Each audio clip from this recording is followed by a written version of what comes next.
விவசாயம் செய்யும் அனைத்து தோழர் தோழிக்கும் வணக்கம். இன்னைக்கு பெருந்திர கூட்டுறவு விற்பனை சங்கத்தில் தேங்காய் பருப்பு எந்த விலைக்கு போச்சு அப்படிங்கிறத பார்க்க போகிறோம்.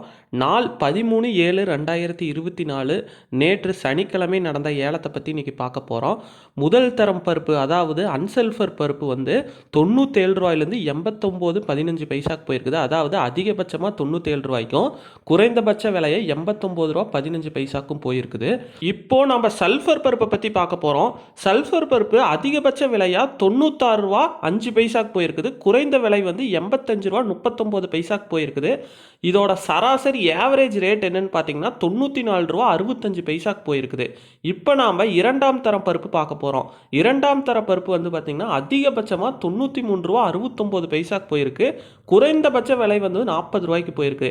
இதோட ஆவரேஜ் சராசரி ரேட் என்னன்னு பார்த்தீங்கன்னா 83 ரூபா 90 பைசாக்கு போயிருக்கு. இப்போ மொத்தமாக எவ்வளோ கிலோ பருப்பு வந்துச்சுன்னு பார்க்கலாம். மொத்த எடை பார்த்தீங்கன்னா கிட்டத்தட்ட 1,87,000 கிலோ வந்திருக்குது. இதோட மதிப்பு என்னன்னு பார்த்தீங்கன்னா 1,69 லட்சத்துக்கு விற்பனை செஞ்சுருக்கிறாங்க. போன டைமை விட இது வந்து 23 லட்சம் கம்மி தான். ஏன்னு பார்த்தீங்கன்னா மொத்த எடை வந்த வரவே கொஞ்சம் கம்மியாக தான் வந்திருக்குது. அதனால தான் ரேட்டு கம்மியாக இருக்குது. மற்றபடி வேற எதுவுமே கிடையாது. போன டைமுக்கும் இந்த டைமுக்கும் அதே விலை நிலவரம் தான். என்ன கொஞ்சம் மாறி இருக்குது அவ்வளோதான். மற்றபடி ஏற்றத்திலேயே தான் போயிட்டுருக்கு பருப்பு விலை. தேங்காய் பருப்பை பற்றி தினமும் வீடியோ போட முயற்சி பண்ணுறேன்.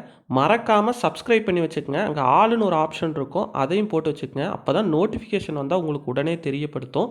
நன்றி, வணக்கம்.